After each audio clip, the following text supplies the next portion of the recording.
커피 시작은 어디서부터 시작했다고 했죠? 브라질. 브라질일까? 일단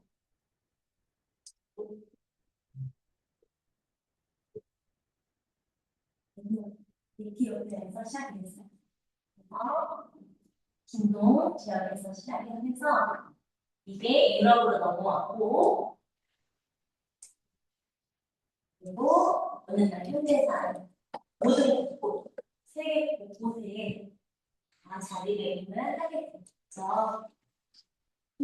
여기 재밌다. 여기도 어디서 보였냐면 품종에 대해서 커피의 두 가지를 나눌 수 있는데 두 가지 소개.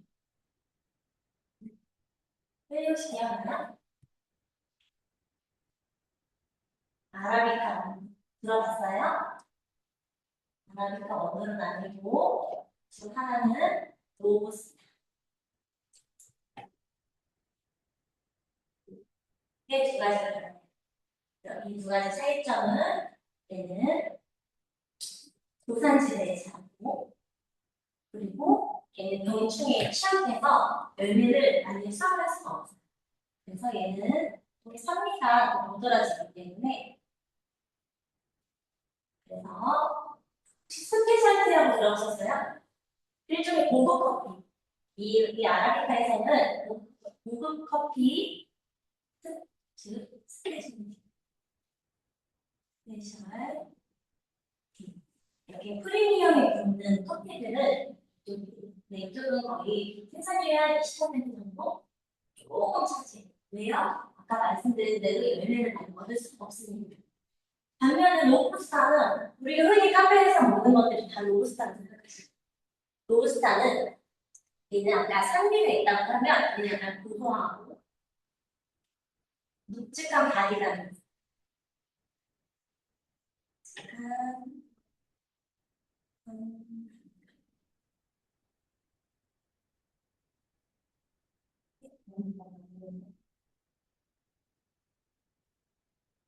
네? 추해. 쉬운데? 그리고 이 안에서 얘는 대신 병충해가 강하기 때문에 수확량이 엄청 커요. 그리고 우리가 흔히 식까지 있는 모든 커피들은 다 로부스타에서 시작한다고 보시면 돼요. 우리가 또 어제 뭘 배웠냐면 우리가 어제는 원두 가공법에서 배웠어요. 한 잔의 커피를 얻기 위해서는 체리 열매를 따서 그다음에 가공을 해서 이걸 로스팅을 해서 우릴 수가 있는 거거든요. 원두 가공법은 크게 세 가지만 봐볼까요? 선생님 기억 나는 건데 오늘 발표를 잘하시면 포상으로 우리 카페 이용권을 드리겠습니다. 내추럴. 오, 됐어. 어치도. 오, 어려워요?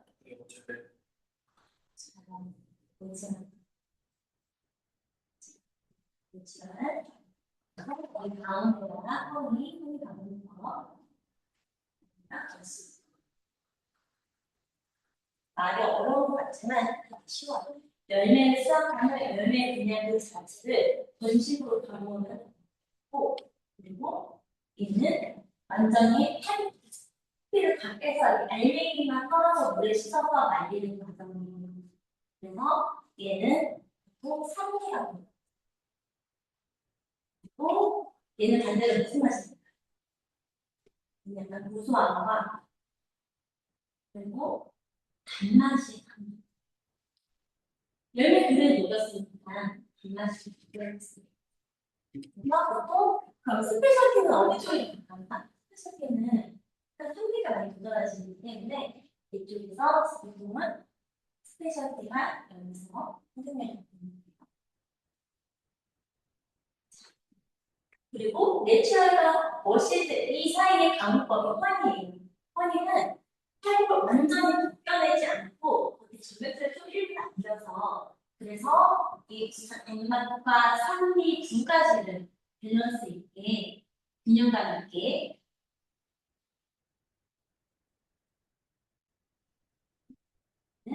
균형감 있는 엄마가 선생님 두 가지를 다 잡을 수 있는 방법이 이거다. 그리고 한 가지가 더 있어요. 이 맛을 극대화할 수 있는 방법이 뭐라 그러죠? 산소를 차단하는 거. 그러면 이 맛에 이 특징을 살릴 수 있다라는 장점이 있어요. 그리고 괜찮아. 잘 쓰고 찍을 줄 알았으면.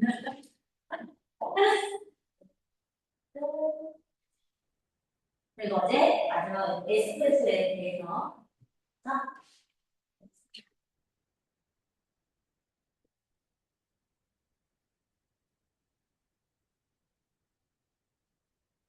에스프레소는 짧은 시간 안에 보통 남녀도 크게 추천하는 말씀을 했는데 이 에스프레소도 크게 세 가지를 만든다고 했어요.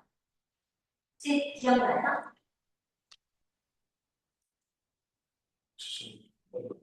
그거는 뭐 했어요?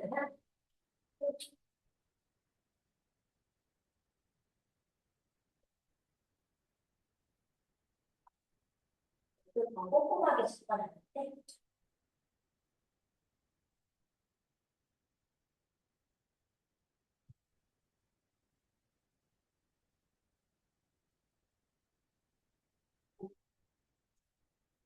첫 번째가 있고 두 번째가 에스프레소.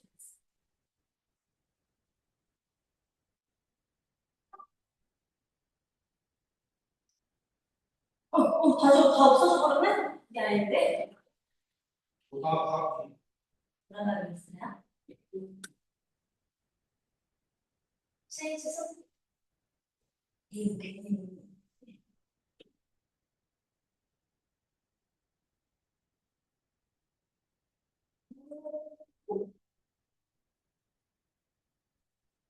그런 말이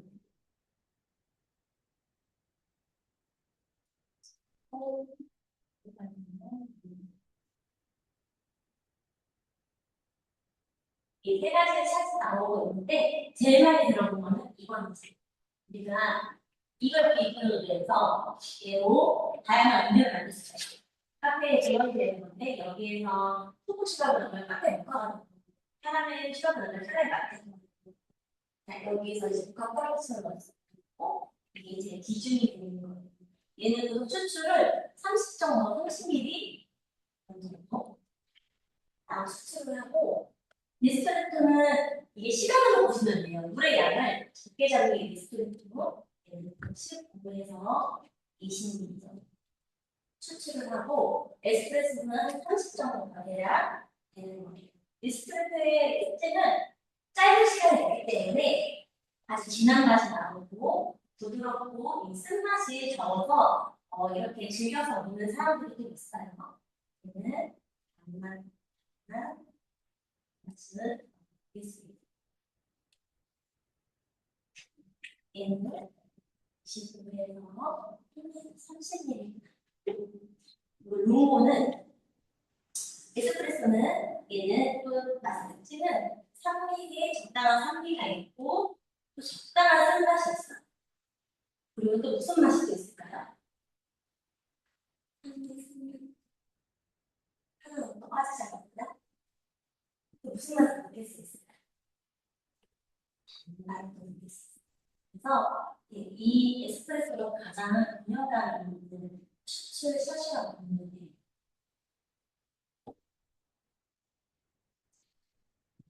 요거는 알게대로 물을 조금 더 많이 먹었기 때문에 요거는 40에서 50 사이에 샷을 추출을 합니다. 그럼 이 안에서 이제는 쓴맛이 조금 더 있어요. 쓴맛이 있고 쓴맛이 강합니다. 그렇다고 해서 이 쓴맛이 못 먹을 정도의 쓴맛이냐 이렇게 생각하면 안 되시고 되게 맛있는 쓴맛이라고 하면 좀 이해가 좀 어려울까요? 그래서 이탈리아 사람들은 이 롱고를 굉장히 많이 즐긴다고 해요. 우리나라에서도 롱고가 유명한 카페가 있는데 이제 풀 받으시는 카페. 여기 스낵 카페죠? 풀 받으시는 카페가 이 무호가 근데 가축이라고 하니까 여러분 나중에 참고하는 거 한번 드셔보세요. 참만 나오는 거예요. 이 작은 참. 여기 조금 나오면 이렇게 하시면 됩니다. 네. 오늘은 맨날 오늘까지 이루수로 맞춰달라고 해가지고 빨리 가야 되는데 오늘 칠판을 쓸 거예요. 여러분 커피 우리가 자주 마시고 카페 되게 좋아하잖아요. 프랜차이즈도 굉장히 많은데 그중에 좋아하는 카페 뭐가 있을까요? 선생님이 뭐가 있을까요? 뚜레쥬도 많이 가시잖아요. 뚜레쥬. 저는 저 스타벅스도 굉장히 좋아했고 이게 논란이 돼서 요즘은 좀 가기가 많이 좀 어려워지긴 했는데 스타벅스 카페도 되게 좋아하고 또 저가 카페를 생각하면은 컴포즈 카페도 선생님께서 지으면서 되게 맛있어요. 그래서 우리나라에는 카페 프랜차이즈 이런 카페가 굉장히 많은데 이 순위를 매장 순위를 한번 잠깐 알아볼까요? 우리나라의 매장 순위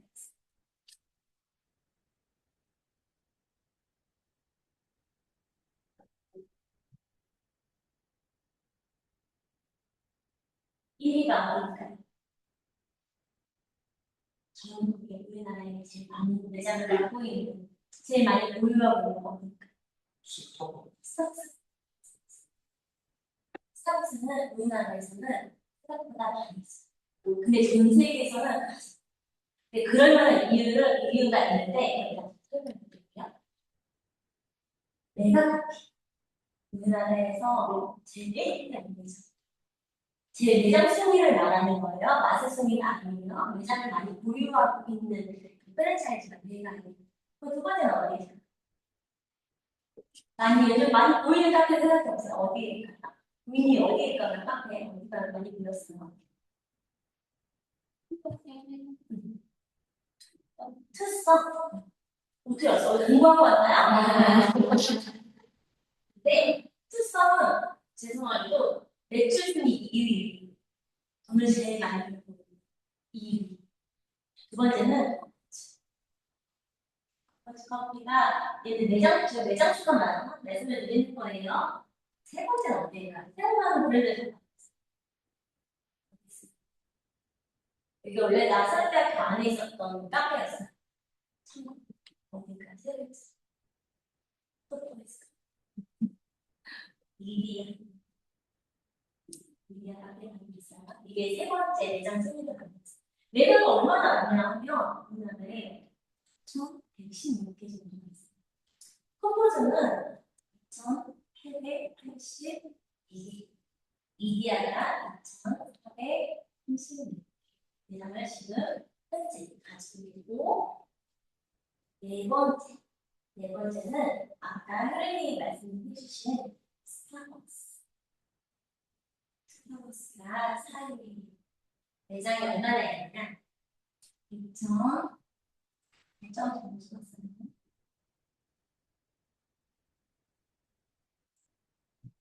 1,000여 스타벅스가 매출이 굉장히 지금 1등이긴 한데 매장 수가 생각보다 1등이 아니죠. 그 이유가 있어. 다른 데는 다 그냥 프랜차이즈 아무나 낼수 있는데 얘는 직영이 뿐 아니냐 본사에서 직접 관리하는 매장이에요. 그 스타벅스는 아무나 사장님한테 가게를 내주지 않아요. 그 건물주예요. 그 건물을 보유하고 있어야 되고 또 스타벅스는 굉장히 철저한 팀들이 구성되어 있어서 창업을 할 때 그런 지키려는 위치 정말 소액을 많이 볼 수 있는 그런 좋은 상권인지 이걸 분석해서 거기에 합당하지 않으면 허가를 받는 그리고 아까 말씀드린 대로 스타벅스는 건물을 가지고 있는 건물주여야지만 스타벅스 나머지 매장은 내가 건물이 아니고 내가 정말 임대를 쓸 수가 있는데 유일하게 스타벅스는 그럼 어떻게 보면은 동의주 여유가 없으신 분들이 해야 수밖에 없는 상황이에요. 그래서 스타벅스 매장이 많이 있을 수가 없어요. 상대적으로. 다섯 번째 알아볼게요. 다섯 번째는 자, 이분들도 좀 논란이 좀 있었던 일단 5,842개의 대상을 공유하고 있습니다. 여섯 번째까지만 할게요. 자, 국민이 말씀해 주신 투성은 성모칠의 30. 이거는 25년으로 기준이에요. 그럼 이 안에서 매출 순위라고 찾아봐요. 이 부분에서 점수가 제일 많이, 돈 제일 많이 벌고 있는 카페가 브랜드는 어디에 있나요? 이 중에서 매출을 제일 많이 내고 있는 브랜드는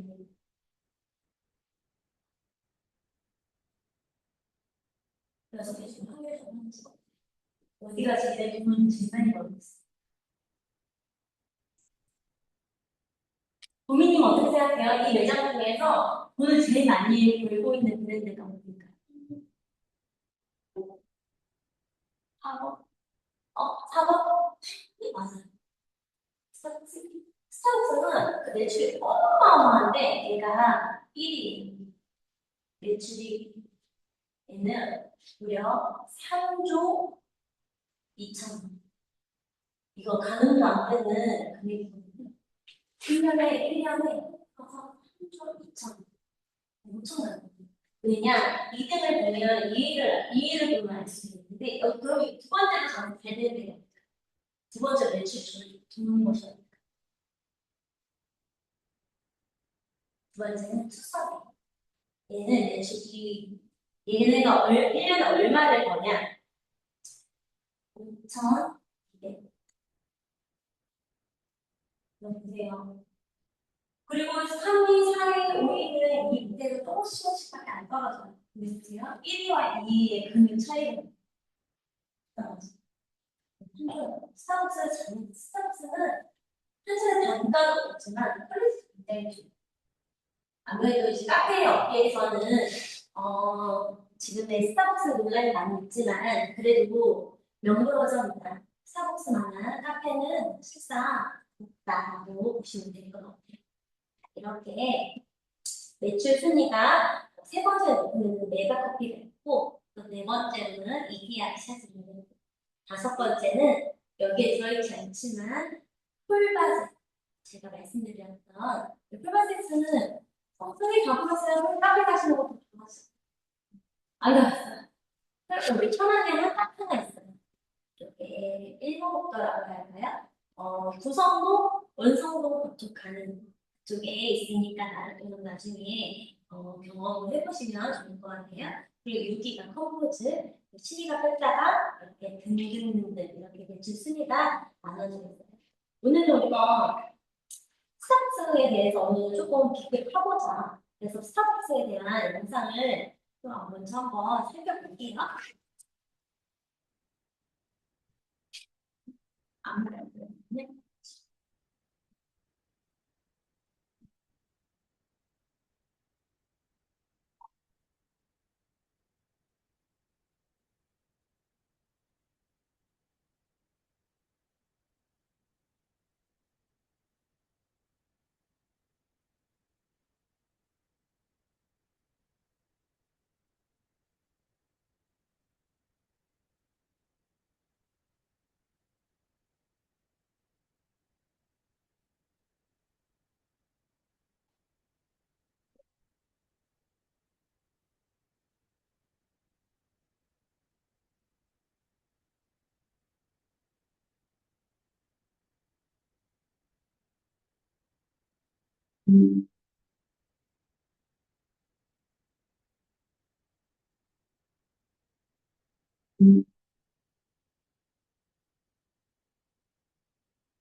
세계 79개국 중에 총 3만 1,600여 개의 매장을 운영 중인 스타벅스는 세계 최고의 커피 기업입니다. 스타벅스는 어떤 스토리를 가지고 있을까요?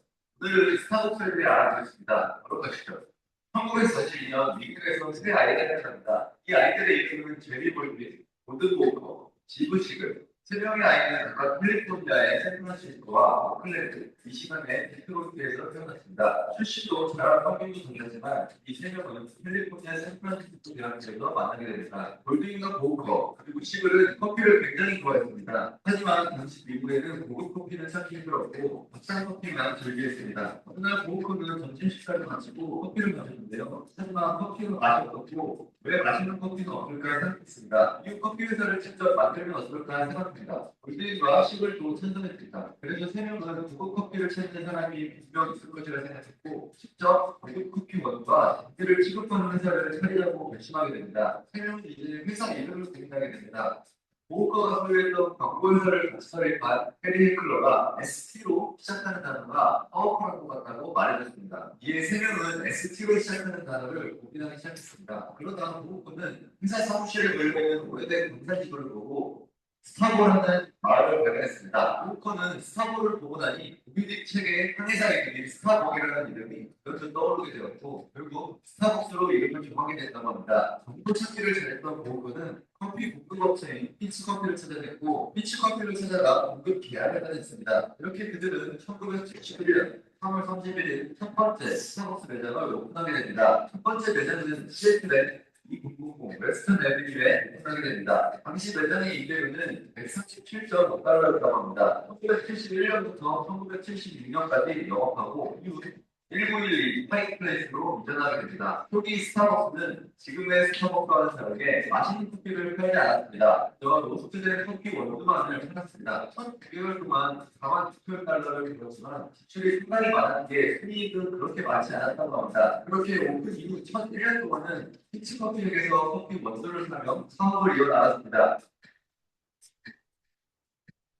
스타벅스가 3명의 중학생들에 의해 성장하고 있을 때 미국의 비교 브루클린에서는 스타벅스의 운명을 바꾼 인물이 성장하고 있습니다. 바로 하워드 슐츠입니다. 슐츠는 1953년 7월 19일 그때의 가정 속에서 프레드와 앨런 슐츠에게 태어났습니다. 부모님이 형제가 있었고 아버지는 트럭 운전사였습니다. 슐츠는 가난하게 자랐습니다. 하지만 로던 미시간 대학교에 진학하고 1975년 커뮤니케이션을 전공하며 졸업하게 됩니다. 졸업 후에는 스키장에서 1년간 일하기도 하고 뉴욕의 제록스사에서 세일링으로 일하기도 했습니다. 그리고 1979년 하와플러스라는 가정용품 제조업체에 일하게 됩니다. 여기서 슐츠는 커피 기계를 담당하게 됩니다. 1981년 슐츠는 드립커피에 사용하는 커피 필터를 알아보기 위해 시애틀 워싱턴에 위치한 스타벅스로 향합니다. 스타벅스의 커피 매출이 엄청나기 때문이었죠. 슐츠는 스타벅스를 보고 이런 수준의 커피 원두라면 고급 커피의 수요를 충족시킬 뿐만 아니라 사업적으로도 충분히 성공할 수 있겠다는 확신을 가지게 되었습니다. 이후 1년 뒤 1982년 29살의 슐츠는 스타벅스의 마케팅과 판매업을 담당하는 디렉터로 고용되었습니다. 슐츠는 1983년 이태리 밀란 여행을 통해 커피를 더 깊게 알게 되었고 그가 미국에 돌아오고 나서 3명의 창업자들에게 커피 원두만 사는 것이 아니라 우리가 직접 커피를 내려 고급 커피를 판매하는 것이 어떠냐고 제안합니다. 볼딩과 보호건은 솔깃했지만 당시 에스프레소 머신의 높은 비용, 미국 내에서의 머신의 인지 보수, 및 수리에 대한 지식 부족, 인류에 익숙하지 않은 것 같은 이유로 인해 고급 커피를 직접 판매하는 것을 포기하게 됩니다. 그리고 스타벅스는 원래 하는 일이 커피 원두 소매에 집중하기 위해 피치를 사들입니다. 1980년대 미국의 커피 판매량은 감소했지만 고급 커피의 판매량은 증가했기 때문입니다. 이에 반해 슐츠는 어쩔 수 없이 원두뿐만 아니라 맛있는 커피까지 판매하는 자신의 꿈을 이루기 위해 1985년 스타벅스를 떠나게 되었습니다.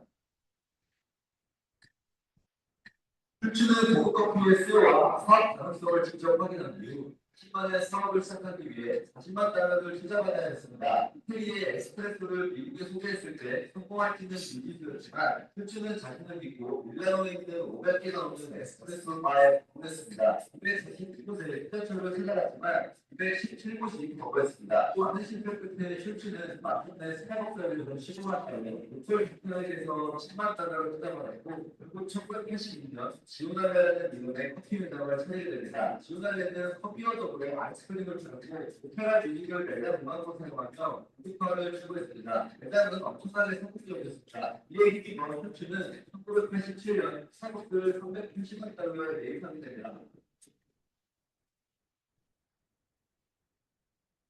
같은 해 1987년 출치는 스타벅스를 유지하자마자 지오날레의 이름을 스타벅스로 바꾸고 미국 전역을 대상으로 하는 본격적인 전략을 펼쳤습니다. 스타벅스는 처음으로 시애틀을 건너나 밴쿠버, 브리티시 콜롬비아, 시카고, 일리노이에 매장을 열었습니다. 출치는 철저한 사업가의 면모를 보여줬습니다. 출치의 지휘 아래 스타벅스는 미국 내 커피 문화에 영향을 미치는 대규모 매장 네트워크를 구축했습니다. 뿐만 아니라 스타벅스에서 이뤘던 소매업 경험을 통해 대규모 유통 계약을 따내며 1992년에는 주식 상장에 성공하게 됩니다. 주식 상장할 당시 스타벅스는 140개의 매장을 보유하고 있었습니다. 또한 1992년에는 전년 대비 주가가 70% 성장하기도 했습니다. 이에 힘입어 1996년 대표, 1997년 필리핀, 1998년 영국, 심지어 영국에서는 영국의 군사를 둔 시애틀 커피 컴퍼니의 56대 매장을 인수해 모든 매장을 스타벅스 브랜드로 변경하는 등 본격적인 전략을 펼쳤습니다. 이외에도 호주, 멕시코, 페루, 러시아 등 세계 곳곳에 진출했습니다. 이후 2000년까지 하워드 슐츠가 스타벅스의 경험을 맡았고 2000년도에 하워드 슐츠는 CEO 자리에서 물러나게 됩니다. 이렇게 하워드 슐츠의 경영에 힘입어 승승장구만 할 줄 알았으나 스타벅스에게도 위기가 찾아옵니다.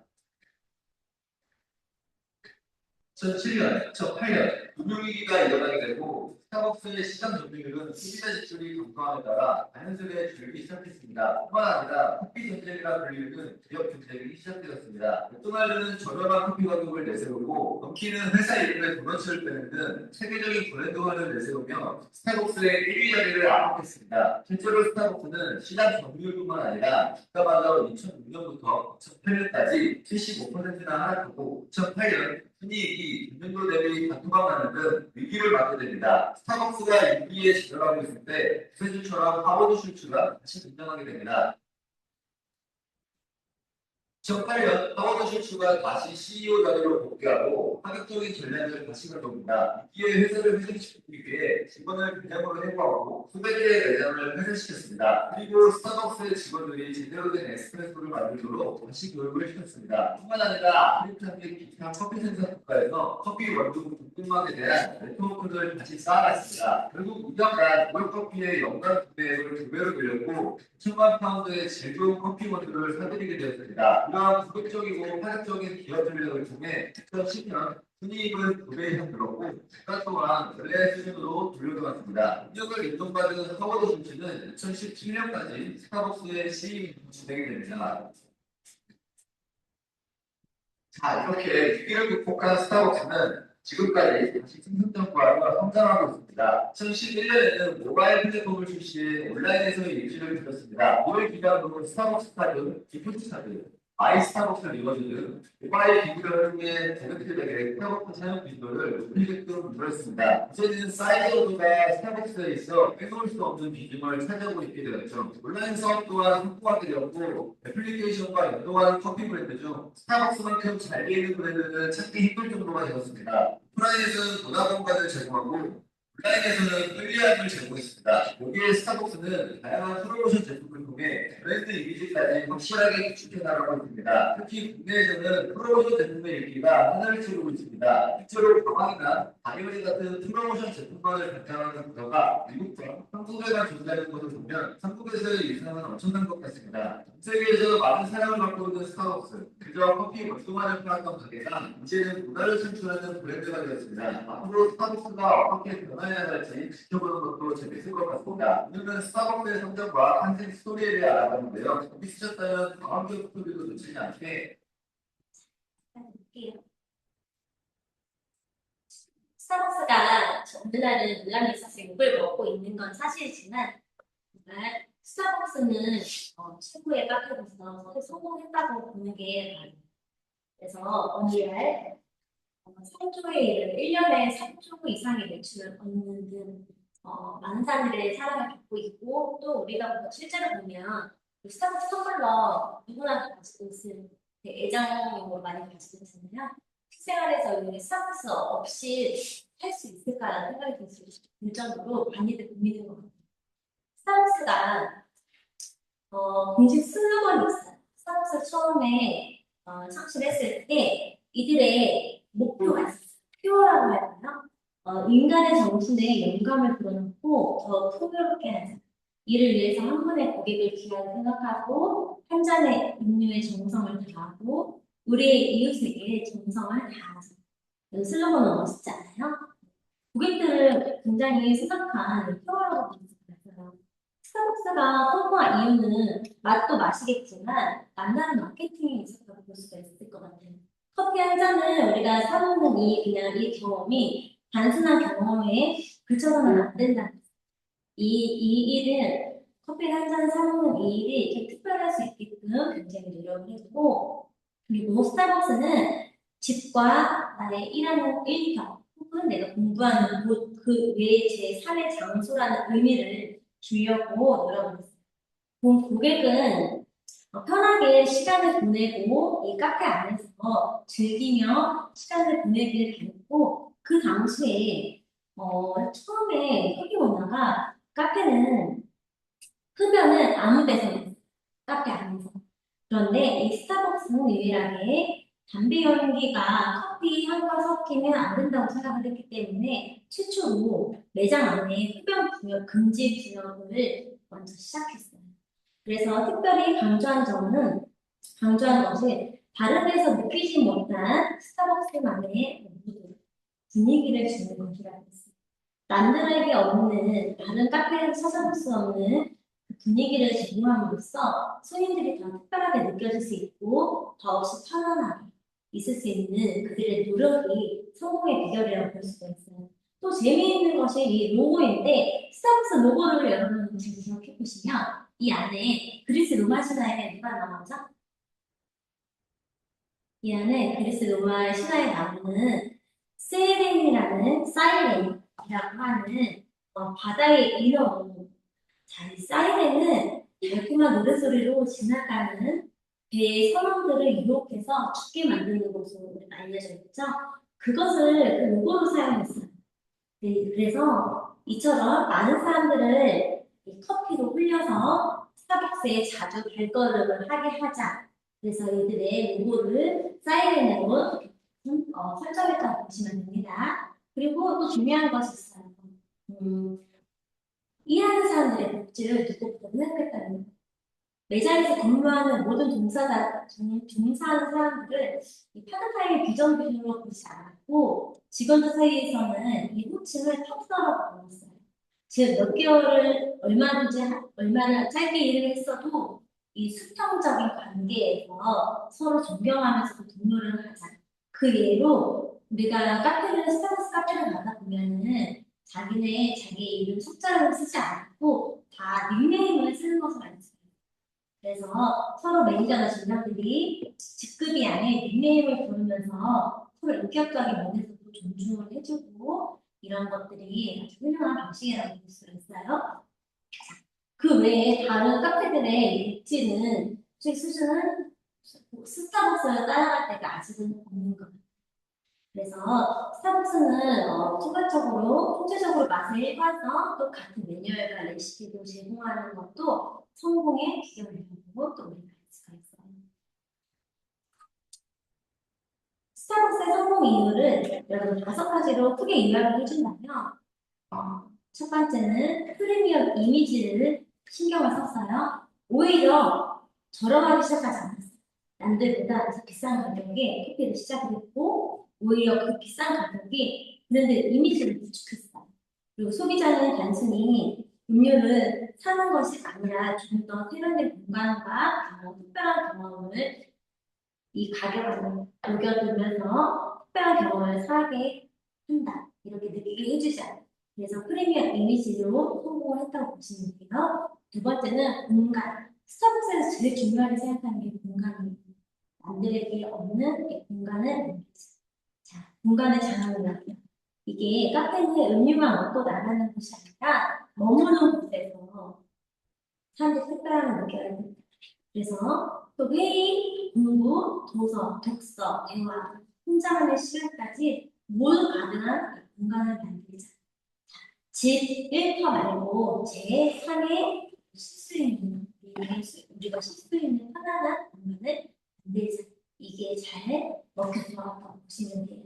그리고 입지의 전략도 놓칠 수가 없는 게 아까 스타벅스 사업할 때 아무 곳에나 내주지 않는다고 했잖아요.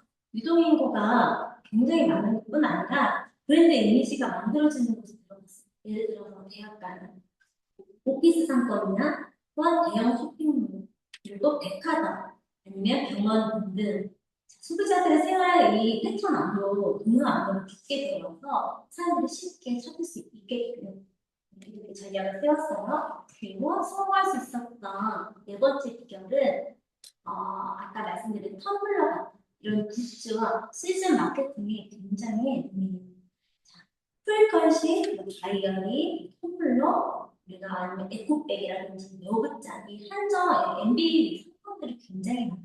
여러분 많이 보셨죠? 텀블러에는 굉장히 아이템들이 많이 풍부하고 그리고 커피 한 잔을 하는 이 행위가 이벤트로 이어지게 되어서 많은 사람들이 소비층을 두텁게 했다고 보시면 되겠어요. 다섯 번째는 고객의 취향을 굉장히 많이 반영했다는 것. 그 이후 우리가 시즌별로 음료가 항상 나왔어요. 네, 고객들의 피부를 어떤 음료를 좋아하는지 굉장히 연구를 많이 한다고 보시면 돼요. 이런 노력들이 오늘은 스타벅스는 1위의 자리매김을 했다고 보시면 됩니다. 그러나 요즘에 스타벅스는 어때요? 요즘 혹시 이 논란이 되고 있는 스타벅스 여러분 스타벅스가 뭘 잘못했나요? 뉴스 보셨어요? 네, 제가 영상을 하나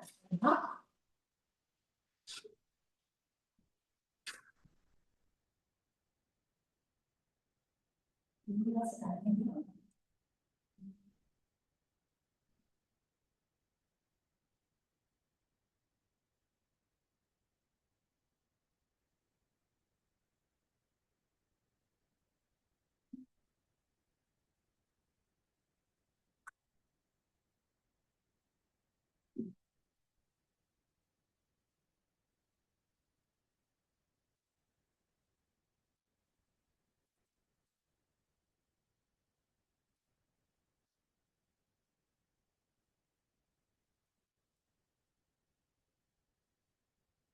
스타벅스가 오늘 오전 홈페이지에 올린 텀블러 기획전 게시글입니다.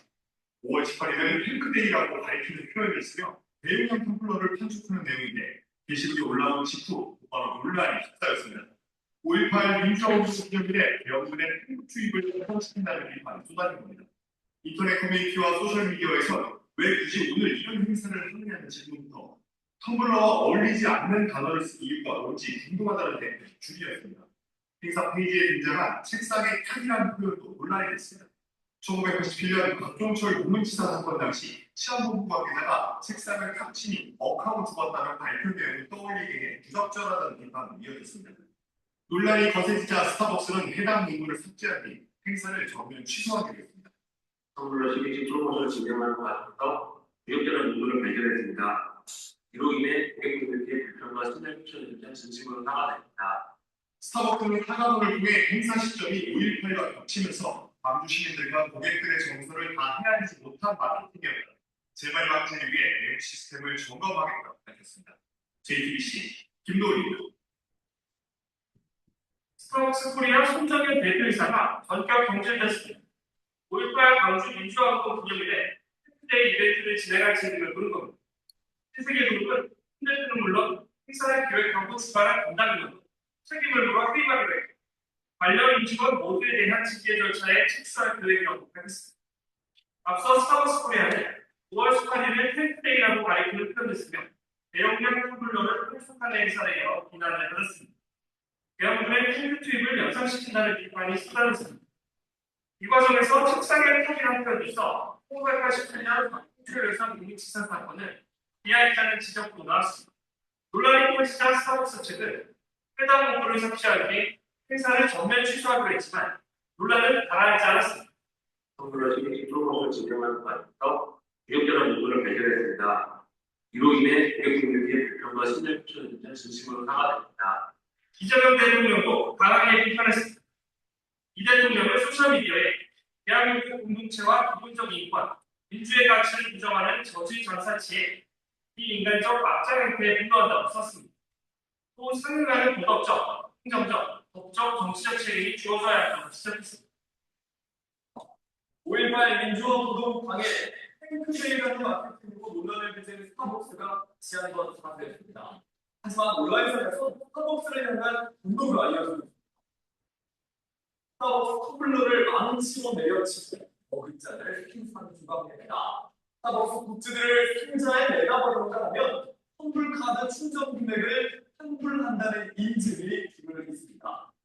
5.18 민주화운동 기념일인 어제 스타벅스는 명분의 탱크 지나다 총수열에서 공동치사 사건을 떠올리게 하는 이번 문구를 마케팅에 사용하며 논란을 했습니다.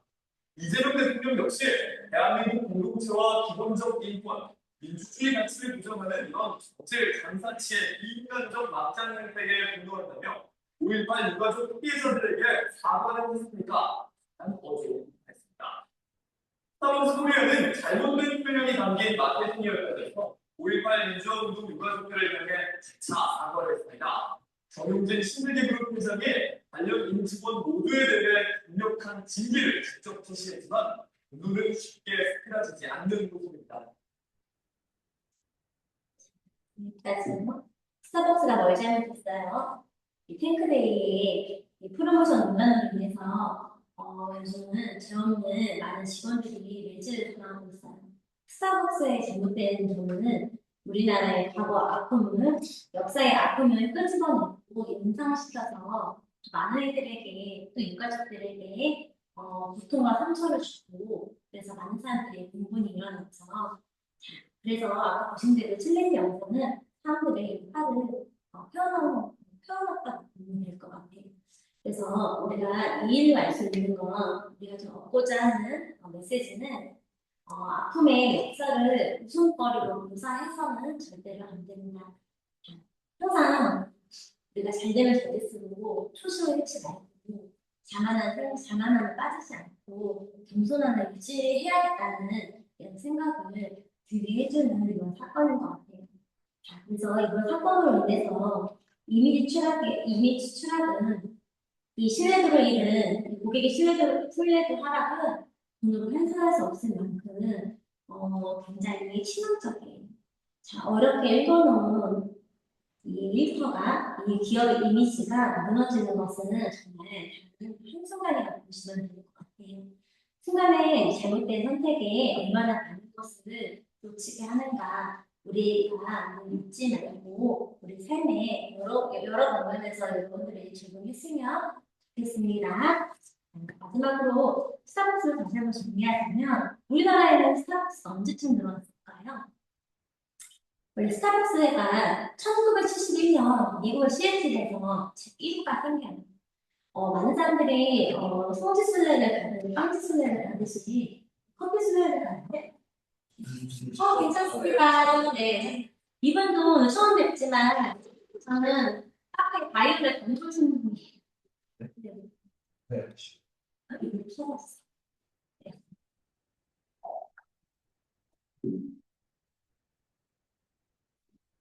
선생님 성함이 뭐라고요?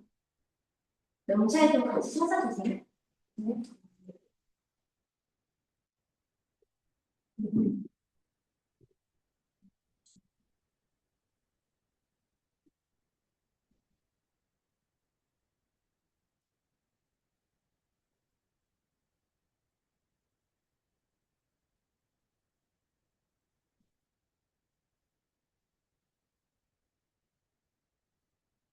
네.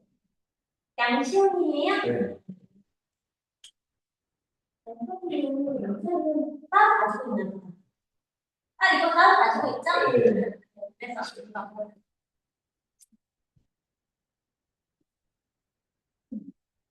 아까 말씀드린 다시 이어서 할게요. 1971년도에 미국의 시애틀이라는 곳에서 도시에서 1호가 탄생이 되었는데요.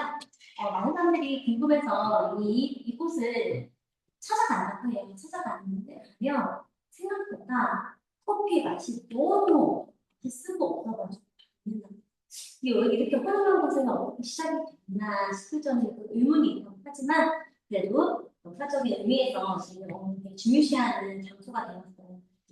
시작은 1971년도에 시작이 되었고 우리나라에는 1999년도에 스타벅스가 한국에 넘어오고 누가 이 스타벅스를 가지고 왔을까요? 들어본 적 있으세요? 신세계 제 회장이었거든요.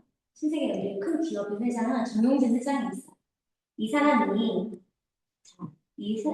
미국에 이렇게 던 시절에 당시에 한국 문화는 다방 문화였어요. 다방 혹시 가보셨어요? 드라마에서 본 적 있죠? 이 차를 마시는 이 다방만 있어요.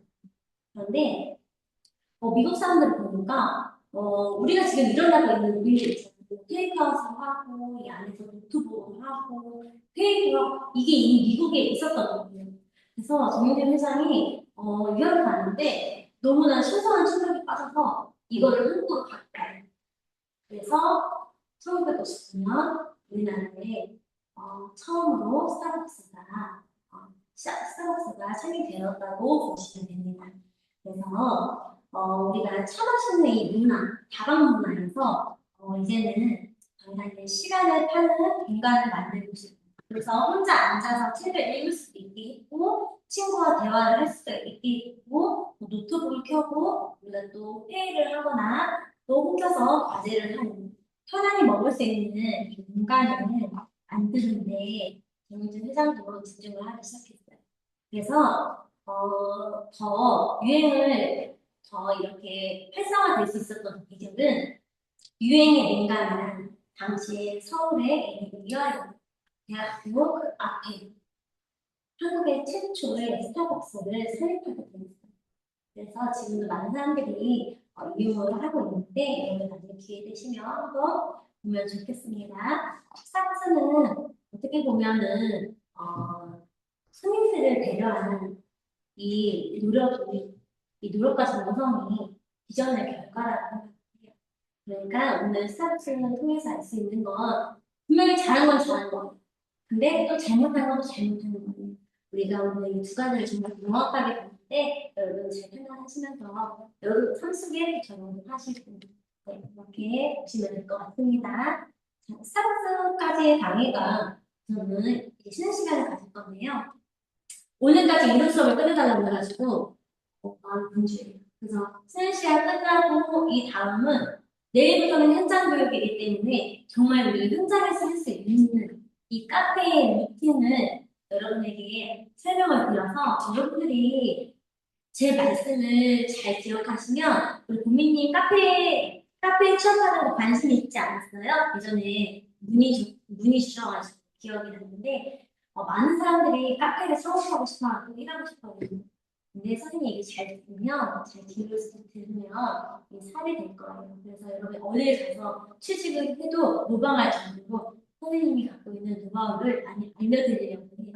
관심 있으신 분들 집중해 들어주시고 자, 지금부터 쉬는 시간을 가질 텐데요. 50분에 우리 10시 50분에 다시 만날까요? 그럼 쉬는 자유롭게 이동하시면 됩니다. 힐링님의 고객님 그래도 오늘 잘 설명 잘 듣고 참여도 많이 하셨기 때문에 오늘 바이올렛에 대해서 음료 한 잔 정도 제가 제공을 할게요. 네, 말씀하시면 알 거예요. 그래서 아무 때나 주문하셔서 한 잔씩 드세요. 네, 가격 상관없이. 우리 시호님은 많이 못 들어서 어떡해. 자, 여기서 오늘 쉬세요. 쉬고 50분에 만나요. 잘 쉬셨죠? 내일 참여할 수 있는, 내일 나올 수 있는, 수업에 나올 수 있는 사람 있어요? 9시 시작인데, 다 못 나와요? 여기 계신 분들? 시호님도 내일 못 나와요? 9시 반까지? 네. 네. 나올 수 내일 나올 수 있어요? 회장님은 어떤 거고? 회장님 올 수 있어요? 네. 그래요. 왜냐면 내일부터 현장에 가서 실습할 거라서 내일은 카페로 오시면 되죠.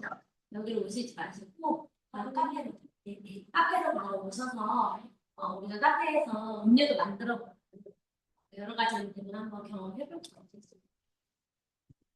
그러면 우리가 좀 내일부터 투입이 되려면 카페에 대해서 이 용어, 기초 용어를 지금 여러분이 좀 아셔야 되겠죠? 오늘도 거기도 네, 월요일까지. 월요일날 같이 하면 되게요. 이거는 같이 오셔도 돼요.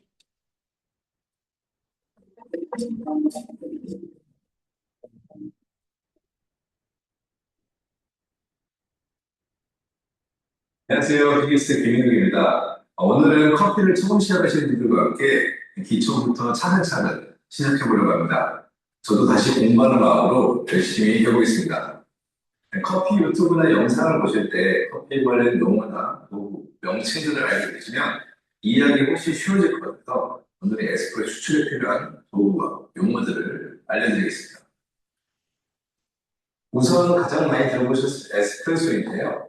에스프레소는 이탈리아어로 빠르다라는 뜻에서 연결이 되는데 높은 압력을 밀어주는 이 머신으로 압력을 줘서 빠르게 추출되는 커피입니다.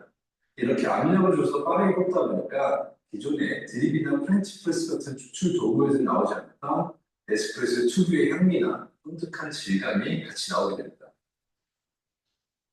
보통 카페에서는 투샷을 추출하게 되는데요. 차 추가를 주시려면 이거 한 샷을 넣어주는 겁니다. 일반 카페에서는 대부분 아메리카노나 커피 메뉴를 할 때 투샷을 기본으로 쓰기 때문에 한 샷을 추가해달라고 하면 총 3샷이 되는 겁니다. 원래 메뉴보다 좀 더 진하게 먹을 수 있겠죠. 자, 이렇게 에스프레소를 추출할 때 커피를 볶으면서 생기는 가스와 오일 성분들이 같이 나오게 되는데요. 이렇게 나와서 만들어지는 게 크레마라고 합니다. 이 위에 보이는 거를 크레마라고 하는데요. 가스와 오일 성분이기 때문에 커피 위에 떠있는 모습이에요. 추출 후에는 점점 증발해서 없어지게 됩니다. 크레마가 줄 수 있는 맛과 향미도 있지만 크레마를 걷어내 드셔보시면 좀 더 깔끔하게 느껴지실 겁니다. 둘 다 한 번씩 드셔보시면 좋을 것 같아요. 자, 지금 뽑은 에스프레소는 문금상으로 30ml 정도 되죠. 예전에는 20ml 이하는 리스트였고 30ml 정도는 에스프레소, 40ml 이상이면 문고라고 했었는데 현재는 예전의 기준으로 말하기엔 좀 애매하긴 합니다. 요즘에는 보통 원두와 에스프레소의 비율이 1대 2 정도로 하고 원두의 비전도나 원하는 맛에 따라서 비율을 조정하는 편입니다. 예를 들면 18g으로 에스프레소를 36g 정도로 추출하고 그걸 기준으로 맛을 찾아보는 거죠. 자, 이렇게 생긴 걸 포터필터라고 하는데요. 이 안에 장착되어 있는 이게 필터 역할을 하는 부속입니다. 이걸 바스켓 필터라고 하는데요. 타공이 되어 있는 게 오일일 텐데 타공의 개수나 방식에 따라서 여러 가지 종류가 있습니다. 대표적으로 순정, IMS, VST 같은 게 있고 16g, 18g, 20g 같이 용량에 따라서도 종류가 나뉩니다. 바스켓도 커피 맛에 굉장히 많은 영향을 주는데 이건 나중에 자세히 한번 다뤄보겠습니다. 포터필터에서 포터는 이탈리아어로 운만하다, 휴대하다라는 뜻이기 때문에 이렇게 필터를 놓고 휴대용으로 쓸 수 있게끔 만든 것을 포터필터라고 합니다. 여기에 원두를 넣고 커피 머신을 체결하면 필터에 가해지는 압력을 거치면서 추출이 되는 직접적인 부속입니다. 자, 이렇게 체결을 하고 추출을 할 때 에스프레소가 이쪽으로 나오겠죠? 이 부분을 스파웃이라고 합니다. 에스프레소가 나올 때 양면으로 나눠져서 나올 텐데 그러면 투샷이 추출되는 거죠.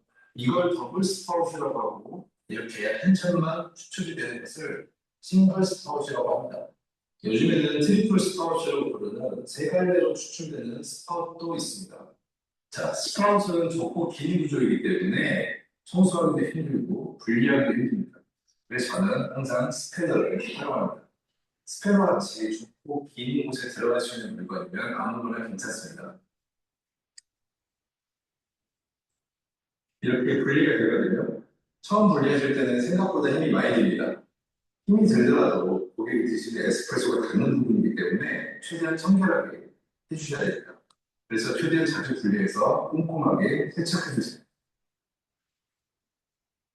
자, 다음은 바텀리스 포터필터. 자, 바텀리스는 말 그대로 바닥이 없는 포터필터를 의미하는데요. 이 포터필터의 가장 큰 장점은 추출 과정을 직관적으로 눈으로 확인할 수가 있다는 점입니다. 에스프레소가 편차 없이 고르게 잘 추출되고 있는지 한눈에 파악할 수가 있습니다. 또 하나의 장점은 이렇게 바닥이 없어서 세척이 간편한데요. 하지만 단점도 있습니다. 추출을 고르게 해주기 위한 밑작업을 제대로 하지 않으면 물줄기가 사방으로 튀는 물총 현상이 발생할 수가 있습니다. 이렇게 되면 머신 주변이 지저분해질 수가 있겠죠. 자, 추출이 완벽하게 된다면 너무 좋겠죠. 그렇다고 해서 모든 카페가 완벽한 템핑과 레벨링, 정확한 계량을 할 수 있는 것은 아닙니다. 자, 상권이나 매장 운영 방식에 따라서 이런 작업을 생략해야 되는 것도 많죠.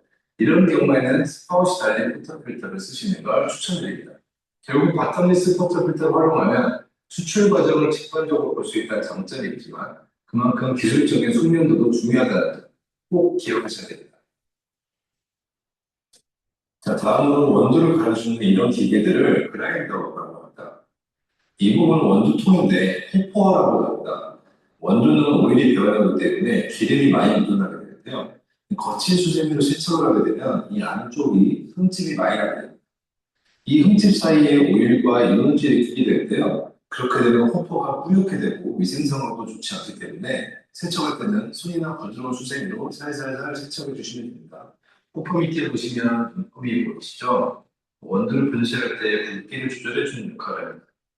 이쪽에 보시면 홀스라고 적혀있고 반대 방향에 파인이라고 적혀있죠. 파인 방향을 조절해주면 날과 날 사이가 좁혀지면서 높게 분쇄가 되고 홀스 방향을 조절해주면 날과 날 사이가 벌어지면서 굵게 분쇄가 됩니다. 쉽게 표현하면 모래에다가 물을 붓느냐 흙에다가 물을 붓느냐 이 차이인데 모래에다가 물을 넣으면 쭉쭉 잘 빠지겠죠. 추출이 너무 빠르면 파인 방향으로 조절해 주시면 됩니다. 반대로 추출이 너무 느리면 홀스 방향으로 조절해 주시면 됩니다. 이렇게 분쇄도를 조절하는 걸로 에스프레소를 세팅할 수가 있습니다. 예전에는 이렇게 생긴 반자동 그라인더들을 많이 썼었는데요. 이런 식으로 썼었죠. 장점은 손님이 몰릴 때 빠릅니다. 오히려 반자동이 빨라요. 그라인더를 작동시켜 놓고 원주가 가득 차 있는 상태에서 두세 번만 레버를 당겨주면 얼추 세팅한 것과 비슷한 양이 나오게 됩니다. 단점은 이게 옆으로 튀어나가다 보니까 커피가 옆으로 튀거나 정확한 양이 계량이 되지 않을 수가 있습니다. 분명히 여기에 대고 있는데 커피는 이쪽에 쌓이게 됩니다. 또 정확하게 그램수를 맞출 수가 없기 때문에 매번 정확하게 하려면 그램수를 재야 되는 불편함이 있겠죠. 작은 그라인드는 날이 작동하는 시간으로 그램수를 맞추는 겁니다. 이 정도 들어가면 몇 그램이 갈리겠구나라는 걸 인식을 해서 원두 양을 세팅하는데요. 부족하거나 많은 부분은 작동하는 시간을 늘리거나 줄여서 대략적인 양을 맞추게 됩니다. 이것도 정확하게 나오진 않지만 그래도 확실히 수동 그라인더에 비해서 엄청 발전한 겁니다. 요즘에는 따로 제시하면서 정확하게 무게를 도징해주는 그라인더들도 많이 출시가 되고 있습니다. 유튜브로 보실 때 도징 또는 도징량 이런 말들을 많이 들어보셨을 텐데 쉽게 이야기하면 원두를 붓는 행동을 말하는 겁니다. 수동 그라인더는 이 부분을 도저라고 하고 이거를 도징 레버라고 합니다. 이렇게 레버를 당겨서 원두를 붓는 행동을 도징이라고 합니다. 자동 그라인더는 이렇게 가져다 대기만 하면 도징입니다. 자, 이렇게 도징을 할 때 커피 파우더가 옆으로 넘치는 경우가 많습니다. 이렇게 되면 방금 말씀드렸던 도징 양이 편차가 생기겠죠. 이럴 때 도징 림을 쓰면 옆으로 흘러내리는 걸 방지하는 역할도 하고 깔끔하게 도징을 할 수가 있습니다. 칠침봉을 사용할 때 커피 파우더가 넘치지 않게 해주는 역할도 합니다. 자, 다음으로 칠침봉이라고 들어보셨나요? 말 그대로 침이 7개 달린 봉이라는 뜻입니다. 침이 7개면 7침봉, 3개면 이런 3침봉 이런 식으로 부르기도 합니다. 사실 이건 정식 명칭이라기보다 바리스타들 사이에서 유머 섞인 별명처럼 굳어진 거예요. 정식 명칭은 WDT 툴 또는 니즐 디스트리뷰터라고 부릅니다. 제가 생각하기에 에스프레소 퀄리티를 가장 저렴하고 가장 극적으로 바꿔주는 도구를 딱 하나 꼽자면 바로 이 770이라고 생각합니다.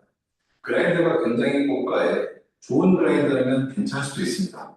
하지만 일반적인 자동 그라인더에서는 파우더가 뭉친 현상이 있기 때문에 실침봉을 사용해 보시면 정말 극적인 효과를 보실 수가 있습니다. 근데 당장 써보고 싶어도 배송을 기다려야 되잖아요. 그래서 저는 이럴 땐 클립 같은 걸 펴서 일침봉을 만들어서 써보는 걸 추천드립니다. 바로 이런 클립 하나를 펴서 바늘처럼 만들면 지금 당장이라도 쓰실 수 있습니다. 이렇게 써보시면 생각보다 체감 차이가 큰 걸 느끼실 수 있습니다. 여기 보시면 커피가 윗부분이 고르지 않게 담긴 걸 보실 수가 있습니다. 이렇게 고르지 않게 되어 있으면 커피 물이 닿는 면적, 높이 등이 일정하지가 않습니다. 손으로 이렇게 없는 부분을 채워주거나 최대한 평평하게 만들어주는 걸 레벨링이라고 합니다. 쉽게 말해서 평탄화를 시켜준다는 건데 평탄화를 시켜줄 때 손으로 하게 되면 손이 평평하지가 않아서 편차가 있을 수밖에 없습니다. 이럴 때 쓰는 게 이런 레벨링 툴입니다. 간단히 놓고 세네 바퀴 돌려주시면 됩니다. 원두의 밀도와 물이 닿는 면적을 최대한 균일하게 해주는 역할입니다. 자, 다음으로 커피 머신에서 보압에 물이 쏟아질 텐데 보압으로 물이 쏟아질 때 버틸 수 있는 제일 기본적인 압력을 잡아주고 물이 한쪽으로 쏠리지 않도록 커피 높이와 밀도를 맞춰주는 작업이 템핑입니다. 최대한 수평을 맞춰서 눌러주는 게 중요합니다. 자, 템핑을 하는 도구를 템퍼라고 합니다. 템퍼는 여러 가지 사이즈와 모양이 있는데요. 가장 많이 볼 수 있는 템퍼는 58mm이고 커피 머신이나 바스켓에 따라서 다를 수가 있습니다. 자, 근데 여기서 예전에 템핑을 하고 옆에 붙은 가루를 정리하려고 이렇게 탭핑을 하고 다시 템핑을 했단 말이죠. 오래전에 없어진 루틴이었어요. 하지만 제가 현장을 다니다 보면 이게 아직까지 남아 있습니다. 보통 원템핑으로 끝내거나 탭핑을 하더라도 템핑하기 전에 살살 조정해서 가장자리에 있는 가루를 떨어뜨려줘야 되는데 이렇게 세게 탭핑하시는 분들이 많아요. 그렇게 하면 원두가 붕 뜨거나 깨지게 됩니다. 그러면 균열이나 분유로 물이 쏠리게 되면서 균일한 추출이 안 되기 때문에 하지 않으시는 게 좋다라고 생각합니다. 제가 항상 교육을 할 때 매장에서 가장 중요한 게 일관성이다라고 말씀을 드리는데요. 커피를 추천하는 사람이 다르면 손님들은 맛이 변했다라고 느낄 수가 있습니다. 또 템핑을 많이 하다 보면 손목과 팔에 무리가 많이 가고 피로감이 가중되게 됩니다. 그래서 요즘 자동 템핑도 잘 나오는데 물론 비용은 좀 비쌉니다. 근데 일정한 압력으로 템핑을 해주기 때문에 직원이 자주 바뀌는 매장이나 일관성을 유지해야 되는 매장에서는 추천드립니다. 템핑을 하고 체결을 할 때 이 장착하는 부분을 그룹 헤드라고 합니다. 자, 아래쪽에서 보면 드물이 난 망 같은 게 있는데 이걸 샤워 스크린이라고 합니다. 물이 뿜어져 나올 때 골고루 분자가 되게 하면서 커피를 골고루 적셔주는 역할을 합니다. 샤워 스크린도 소모품이기 때문에 1년에 2번 정도 갈아주는 게 좋고 이렇게 분리를 해서 청소를 해주셔야 됩니다. 그리고 샤워 스크린 바깥에 보시면 이렇게 생긴 고무 재질의 링이 있습니다. 포토필터와 그룹패드 사이에 높은 압력으로 물을 밀어주게 되는데 이 사이에 틈이 생기면 압력을 제대로 받지 못하고 물이 새게 됩니다. 이걸 방지하기 위해서 장착해주는 게 가스켓입니다. 가스켓은 고무 재질이기 때문에 이게 뜨거운 열을 받으면 경화가 되면서 수축이 되게 됩니다. 정상적으로 세네 달에 한 번씩 교환해 주시는 게 좋습니다. 자, 이걸 에스프레소 샷 글라스라고 부르는데요. 이렇게 추출되는 양을 가늠할 수 있도록 이렇게 미리수가 표시되어 있습니다. 하지만 원두의 종류나 숙성도에 따라서 크레마의 양이나 부피가 다르기 때문에 추출한 양을 잴 때는 무게로 측정하는 방법을 추천드립니다. 또 이렇게 밑부분을 잡아야 뜨겁지 않으니 주의하세요. 이 부분은 스팀 노즐이라고도 하고 스팀 봉이라고도 합니다. 우유를 데우고 거품을 만들 때 사용하는데요. 보통 스팀 봉이라고도 많이 부릅니다. 스팀을 켜면 굉장히 뜨거운 증기를 나오시거든요.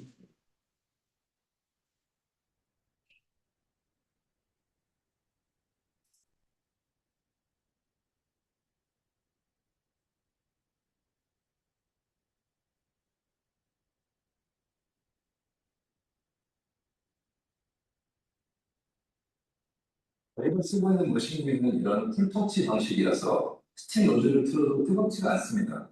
하지만 풀터치가 아닌 머신기들은 스팀 노즐이 엄청 뜨거워지기 때문에 사용할 때 손을 대면 화상을 입을 수가 있습니다. 내 머신기가 풀터치인지 아닌지 꼭 확인하세요. 그리고 스팀 노즐 끝을 보면 구멍이 여러 개 있죠. 보통 3개, 4개, 5개짜리가 있는데 이 부분을 스팀 팁이라고 합니다. 이 구멍이 많을수록 스팀 압력이 강해지고 회전력도 세집니다. 그만큼 스팀 조절이 더 다이나믹해지는 장점이 있지만 초보자라면 어느 정도 적응이 필요할 수가 있습니다. 마지막으로 중요한 거, 스팀 노즐은 손님이 마시는 음료에 직접 닿는 부분이기 때문에 스팀 행주를 꼭 따로 준비하시고 사용 후에는 꼭 깨끗하게 말려주세요. 자, 스팀을 할 때 쓰는 이 피처를 스팀 피처라고 부릅니다. 온도를 잘 내기 위해서 금속 재질로 되어 있고요. 우유가 스팀을 할 때 빙글빙글 잘 회전할 수 있도록 둥근 모양을 하고 있습니다.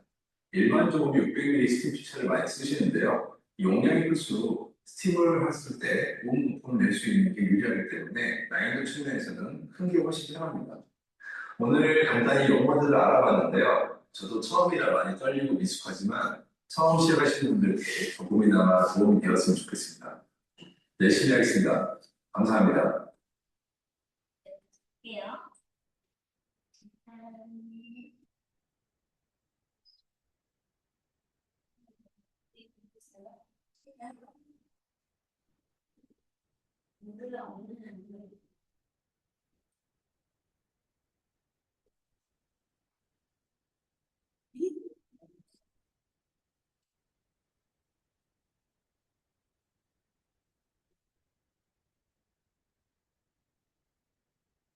내일부터는 카페에서 이제 일을 해볼 건데 체험을 해볼 건데 내리는 제일 중요한 거는 제일 많이 팔리는 거는 커피잖아요. 커피를 내리는 방법을 다시 설명드릴 거예요. 커피를 또 내리려면 그라인더는 원두를 커피 갈아주는 역할을 해요. 이 그라인더에서 커피를 도징을 해요. 제가 커피 내리는 이법을 뭐라고 그랬어요? 컵커피터라고 했죠. 컵커피터를 그라인더에 끼워요. 그러면 우리 카페 같은 경우는 선생님이 19g, 조직량 15g에다가 맞춰놨어요. 이렇게 세팅을 했기 때문에 자동으로 세팅했기 때문에 내일 가시면 한번 누르면 멈출 때까지 때만 안 주고 알아서 쓰면 이게 약 19g 정도가 생겨요. 이거를 가지고 추측을 할 건데 추출을 할 건데 도전을 했으면 이 안에 다 커피가 담겼다고 생각을 해볼게요. 이 안에 원두를 눌러주는 작업을 해야 돼요.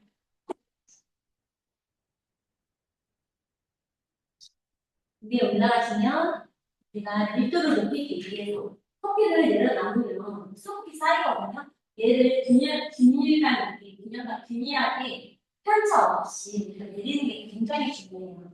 그거를 레벨링 툴이라고 하는데 이거로 아까 스노우바퀴를 돌릴 거예요. 돌려서 골고루 펴질 수 있게 해주고 그다음에 테이퍼를 사용해서 눌러주고 이게 약간 도장처럼 생겼는데 레벨링 툴이 하는 역할은 아까 말씀드린 대로 편차를 없애는 거예요. 수분이 쌓이면 레벨링 툴을 하지 않으면 이 안에가 커피가 기어요.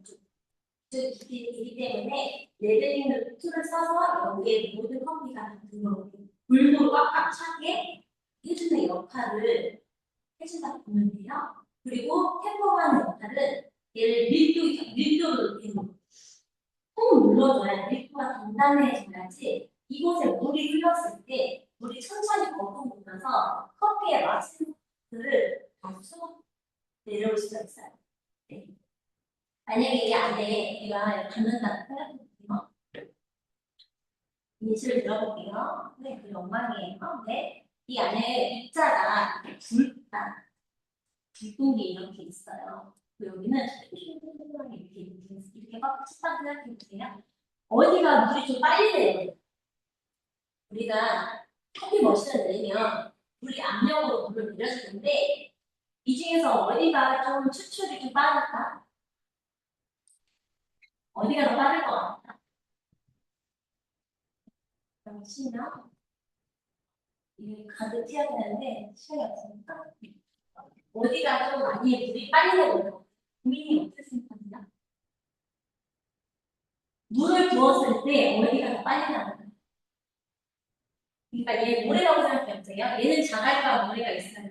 그럼 얘는 아주 입자라고 흙이라고 생각해보세요. 여기다가 물을 흘렸을 때 어디가 더 빨리 내려요?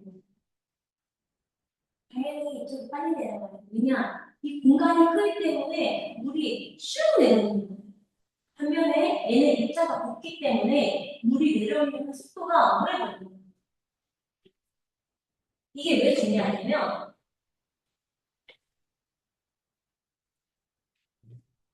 커피가 커피 성분을 마시는 성분을 뽑아내는 역할을 하는 거잖아요. 그런데 물을 푹 내려버리면 커피의 마시는 성분을 다 뽑아내리는 거예요. 그러면 얘는 밍밍한 거예요. 얘는 커피가 밍밍해요. 그렇다고 또 입자를 너무 곱게 해버리면 물이 천천히 내려오기 때문에 물이 너무 천천히 내려오고 물을 너무 많이 먹었기 때문에 과추출. 그러면 이상한 쓴맛과 텁텁한 맛이. 그래서 우리가 중요한 것은 이 둘 중간 이 사이를 우리가 세팅값으로 잘 잡아줘야 돼. 맛있는 이 포인트를 우리가 잘 찾아야 돼. 그래서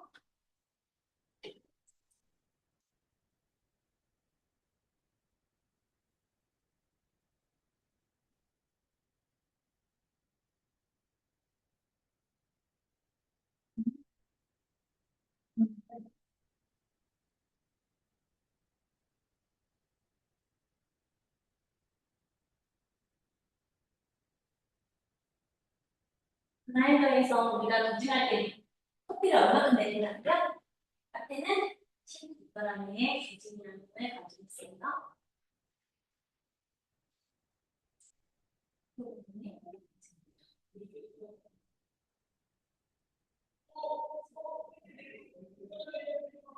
그래서 캔딩을 해서 우리가 수출을 할 거예요. 아니면 버튼을 누르면 수출이 나오긴 하는데 그걸 나오는 거를 이제 우리가 기본적으로 아메리카노로 한번 만들어 볼게요.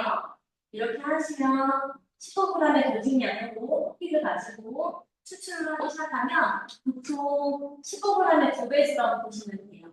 36g의 커피 추출, 에스프레소 양의 36g을 뽑을 거예요. 이렇게 나오게끔 선생님이 다 도심에다 세팅을 해놨고 이게 나오는 데까지의 시간은 25초에서 27초가 거의 적당하다고 보시면 돼요. 이게 교과서적인 얘기예요. 어떤 카페는 분량을 18g 하는 데가 있어요. 2호점은 18g이거든요.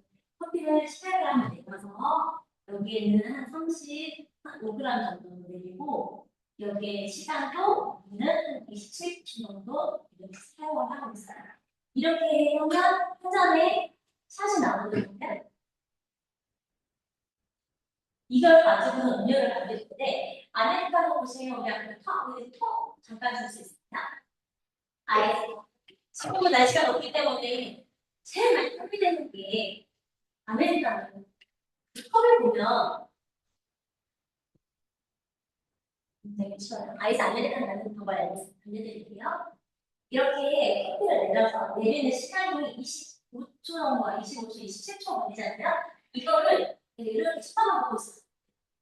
그러면 소금을 엄청 기다리게 하는 시간. 이 시간을 활용해서 우리가 이 아이스잔에다가 얼음을 담고 물을 담을 거고 이렇게 보시면 얘네가 컵에 힌트가 되게 많이 들어있거든요. 하늘에 얼음을 가득 담고 물을 담으면 얼음이 좀 내려앉을 거예요.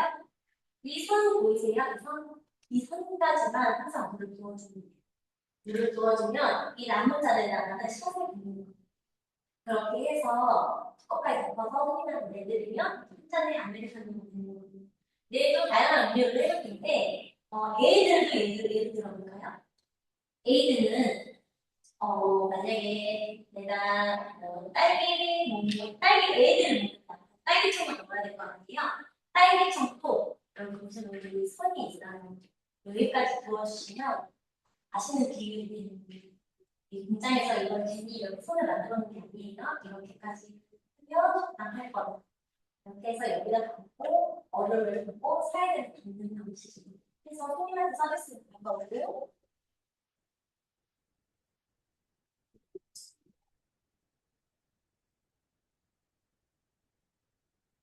커피 한 잔을 내리려면 카페에 제일 중요한 건 커피 맛입니다. 커피가 맛없으면 솔직히 장사를 접어야 된다 저는 생각해요. 우선 커피는 기본적으로 맛있어야 되고 그 다음에 우리가 다양한 이제 레버리지가 있죠. 음료, 그리고 쉐이커가 있어요. 쉐이커도 있고 에이드도 있고 부스전 이런 것들이 있는데 이 커피가요 생각보다 쉬울 것 같지만 커피의 세계는 굉장히 어려워요. 이게 만약에 그람수가 1g만 달라져도 커피가 쓴맛이 달라질 수 있고 또 얘를 다르게 조정을 하면 또 맛이 달라지고 또 시간을 대비하면 커피가 또 다양한 맛이 처음 커피는 정답이 없어요. 일반적인 맛으로 나오기가 쉽지가 않아요. 그리고 나는 분명히 나는 스타일러만 나오고 세팅을 했고 이렇게 했는데 왜 같은 맛이 안 나오지 했을 때는 커피 추출에 변수가 되는 것도 있어요. 오늘처럼 비 오는 날에는 커피가 써져요. 그래서 비 오는 날 온도, 습도에 따라서 맛이 바뀔 수 있고 그리고 우리가 커피를 담는 이 도징하는 양에서도 맛이 달라질 수 있고 그리고 우리가 탭핑을 아까처럼 탭핑하는 거 되게 중요하다고 생각했는데 약간 이렇게 그릇이 있다 커피를 담는다고 하면 우리가 아까 탭핑으로 꾹 눌러주잖아요. 꾹 눌렀는데 이거를 만약에 내가 이렇게 눌렀다. 그럼 커피 맛이 굉장히 이상해요. 이게 은근히 되게 중요해요. 우리가 균일한 힘으로 반듯하게 꾹 눌러가는 게 되게 중요해요. 이렇게 꾹꾹 눌렀는데 아까처럼 탭핑이라고 해서 그 다음은 탕탕 치는 행위를 하는 거 있어요. 그러면 이렇게 모았던 밀도 있던 게 금이가 깨지기 시작해요. 깨지는 말이에요. 이 사이로 물줄기가 약한 부분으로 스며들어요. 탭핑, 탕탕 치는 거. 우리가 이미 도징을 해서 우리가 아까 레벨링트를 써서 평평하게 만들고 우리가 탬핑을 했잖아요. 그 이후에는 탕탕 치는 행위를 절대 안 해요. 하면 이 안에 금이 가기 때문에 물은 항상 약한 곳으로 흘러줘. 그러니까 커피가 골고루 녹여야 돼서 나와야 맛있는 게 나오는데 얘 이쪽으로만 물이 쏠리는 거겠죠. 물이 이쪽으로만 쏠리니까 여기만 성분이 계속 나오기 때문에 이상한 장미, 쓴맛이 나요. 그러니까 우리는 이게 평평하게 해줘서 이 사이 이게 골고루 나올 수 있게 해줘야 되고 저희는 침 행위를 해서는 안 됩니다. 그 옛날에는 탭핑해서 이 주변을 깨끗하게 털어내긴 했는데 지금은 없어진 지금도 절대 하지 않는 요즘 정말 바리스타라고 하는 사람들은 이 탭핑하는 거 굉장히 중요하다고 생각해요. 그래서 이 레벨링 툴이 우리 카페에서는 좀 고급형이어서 한 2, 3만 원이면 할 수 있거든요. 근데 커피에 진심인 사람들은 이탈리아의 좋은 제품 레벨링 툴을 몇십만 원에서 몇백만 원짜리를 쓰게 돼요. 왜냐면 그만큼 여기서 커피의 맛이 좌우가 된다고 보시면 돼요. 네. 우리가 그냥 커피를 쭉 눌러서 그냥 쉽게 빼는 줄 알았죠? 근데 이게 은근히 어려워요. 그래서 처음 보시는 친구들한테는 이 얘기를 꼭 해줘요. 여러분들은 이걸 이 얘기를 듣고 가셨기 때문에 여러분 핑핑하는 거 하지 말고 커피를 한 잔의 커피를 진짜 맛있게 내가 중요하네요. 네.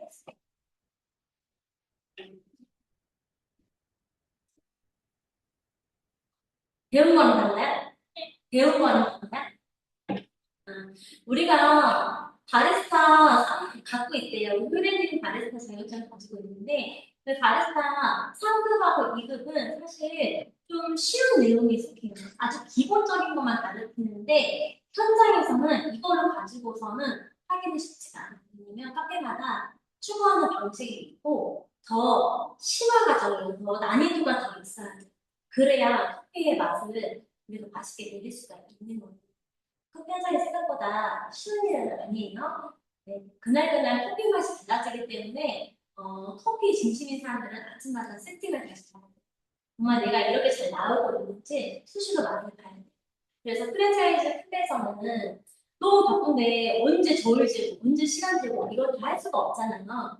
그래서 오전에 한 번, 오후에 한 번 이렇게 시간을 재서 리스트를 써서 이렇게 내는 이런 백가방 이렇게 한다고 하긴 하는데 우리는 카페에서는 매번 체크를 하지 않아요.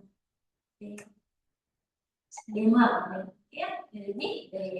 그래서 솔직히 오늘 하루에 카페의 노하우를 제가 다 말씀드리기는 사실 없는 왜냐면 현장에 가서 직접 내가 겪어보면서 제가 그때 피드백을 해드려야 여러분이 제 말을 습득할 수 있어요. 그래서 진짜 커피에 진심인 사람들은 이 그람도 아까 몇 그램, 19g 이렇게 했잖아요. 19g 넘는다.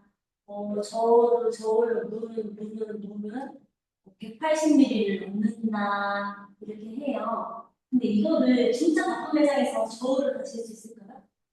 제가 카페에서 일하는 곳에 갔을 때 다 저울 하나하나 재서 나가요.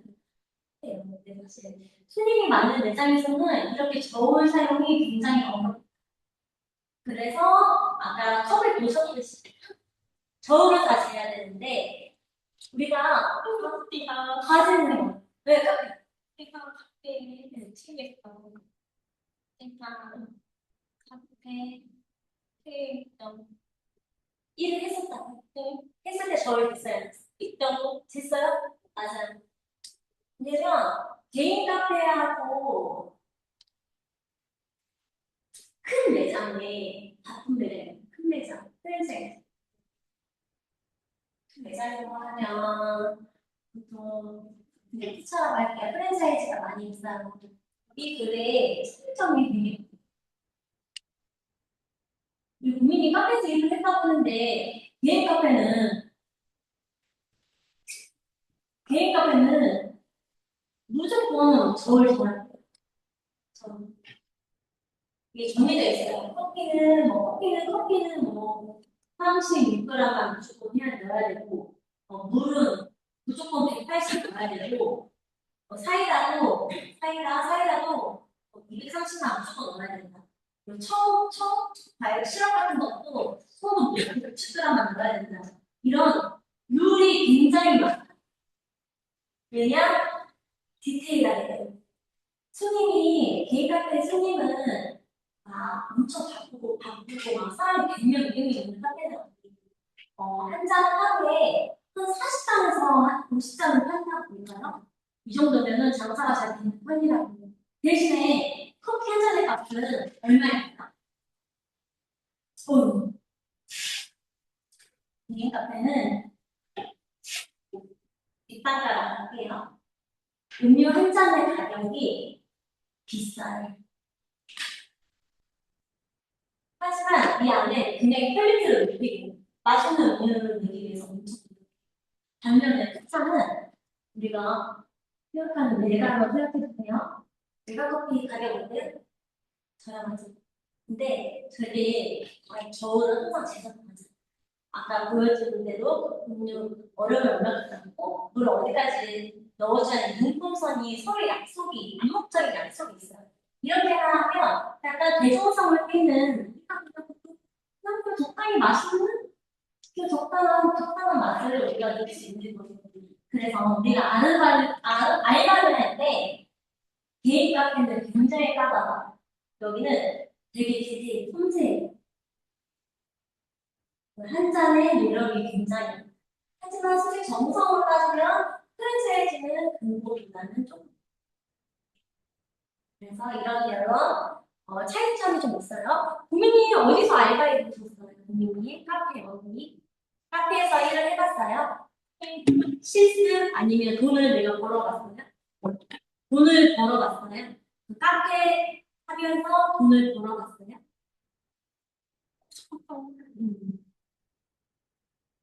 카페 일을 하면서 알바 해봤어요? 얼마나? 몇 개월? 오래? 오. 근데 왜 그만뒀어요? 학교 내가 아파서, 아이고, 어떻게 아파가지고 오래 일했어요? 그러면 전문가, 여기 고민님이 전문가네. 고민님이 전문가네. 네. 그런데 우리 바이올렛 카페는 여기에 들어갈까요? 여기에.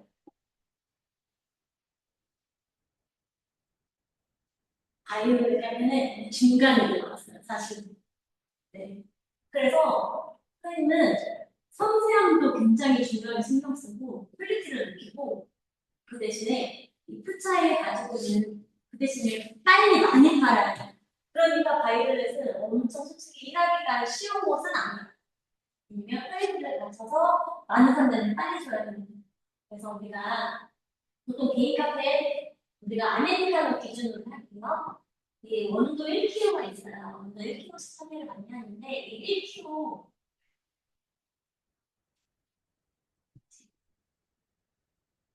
개인 카페에서 원두 1kg을 가지면 이 원두 1kg가 보통은 우리 아까 도식량이 몇 g이라고 그랬죠? 우리 커피 얼마씩 붓는다고 그랬죠? 보통 우리가 10g에서 19g 정도? 보통은 가져오거든요. 18g에서 20g 정도를 도징을 해 커피를 그라인더에 꽂는단 말이에요.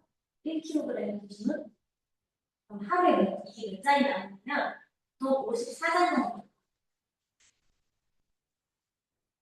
1kg으로 아이스 아메리카노 54잔 정도 만들 수 있어요. 근데 54잔 정확하지 않고 이 안에서도 로스가 생겨요. 추출을 잘못했다거나 나오나 말았다거나 이렇게 따지면 보통 그냥 50잔은 나오죠.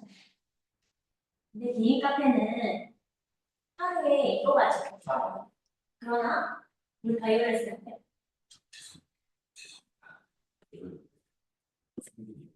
끝나시면 제가 지금 이제 대표님하고 이사무실 나가서 여기 이거 한번 클릭하신 다음에 이렇게 손가락 한번 대신 다음에 요거 종료 한번 눌러달래요. 네, 네, 네.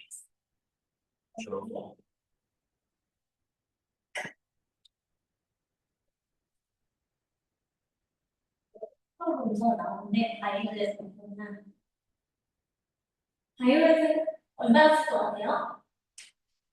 개인 카페는 한 봉지 가지고 50잔을 못 써요.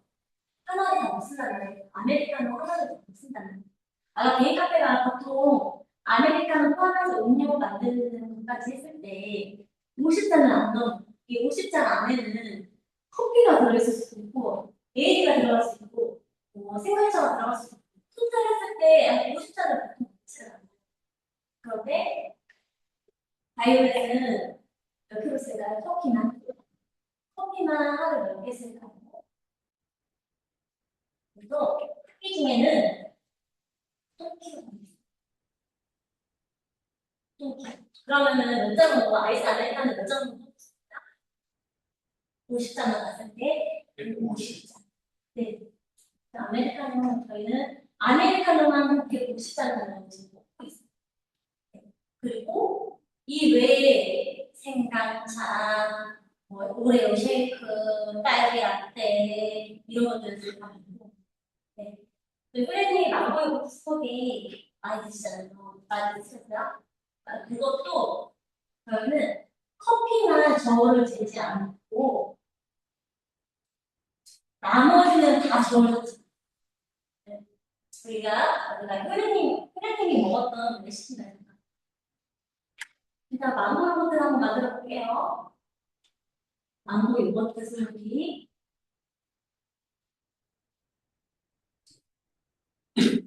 만들어 보세요. 블렌더 필요해요. 블렌더.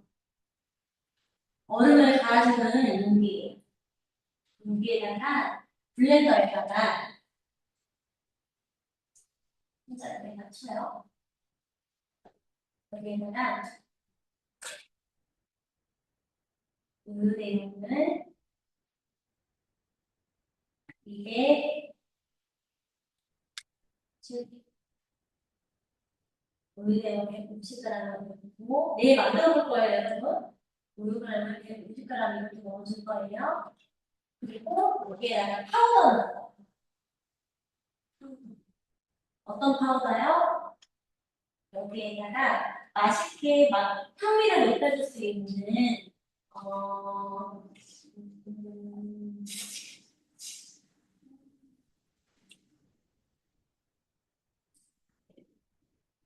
바닐라 파우더 이걸 만들어 보라고 할 거예요. 잠깐만. 우유 대용 파우더 20g 그리고 제일 중요한 이코트 파우더 이코트 파우더가 60g 여기도 뭐 들어갈까요? 쉐이크니까 당연히 얼음이 들어가겠죠. 얼음도 280g 이렇게 해서 믹서기에 가는 거예요. 그러면 한 잔에 어렵죠? 우유 대용 150을 넣고 파우더, 바닐라 파우더 30g 넣고요. 우유 대용 20g 넣어줘야 돼요. 요거트 파우더 60g 넣어줘야 돼요. 그리고 얼음도 280g 넣어야 돼요. 우리 이거 다 저울 써서 다 나가는 거예요. 몰랐죠? 뒤에는 앞에 커피 보일 때는 보이지 않지만 그 뒤에 우리 이런 음료를 만들고 있거든요. 거기도 저울이 있고 다 전자일 거예요. 이거 다 재서 빨리 만들어요. 네, 굉장히 빨리 만들어요. 근데 이렇게 또 끝나지 않아요. 믹서기에 다 갈았다고 하면 아이스컵에 여러분이 담아줘야 돼요. 근데 여기까지 다 담아줬는데 망고 요거트잖아. 망고가 주인공이잖아. 냉동 망고를 이렇게 3-4알 정도 물려줘요. 그리고 수제 망고청을 얘는 또 40g을 또 위에 얹어줘요. 흘러내릴 수 있게. 네. 그래서 흐르님이 싫어하는 이 마지막에다가 애플민트를 올리는 거예요. 우리 흐르님의 애플민트 빼달라고 하고 내가 폴더도 빼달라고 하잖아요. 네, 애플민트까지 올리면 한 잔의 정성이 담긴 음료가 완성이 돼요. 이거를 수없이 반복하고 있어요. 이걸 끝나면 설거지도 바로 해서 다음 것도 만들어야 되지. 그리고 시온이 오레오 쉐이크 자주 먹지 않았어요? 초콜라떼만 만들어볼까? 네. 잘 기억했다가 내일은 끓이님이 없는 날에는 망고로 진짜 만들어서 먹는 거예요. 알았죠? 잘 숙소 잘 기억했다가 어차피 뒤에 레시피는 써져 있어요. 이거를 끓이님이 잘 한번 만들어보세요. 이거는 시온님이 자주 쓰는 초콜라떼랑 만들어볼게요. 초콜라떼 아이스.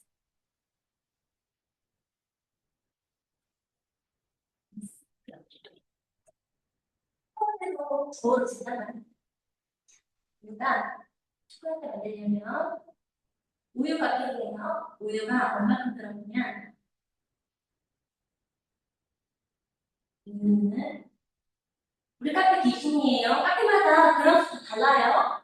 우유는 40g 플러스 여기에 우유 초코 파우더 시원이 보고 있어요. 시원이 직접 만들어야 하는데 초코 파우더가 40g 되겠네요.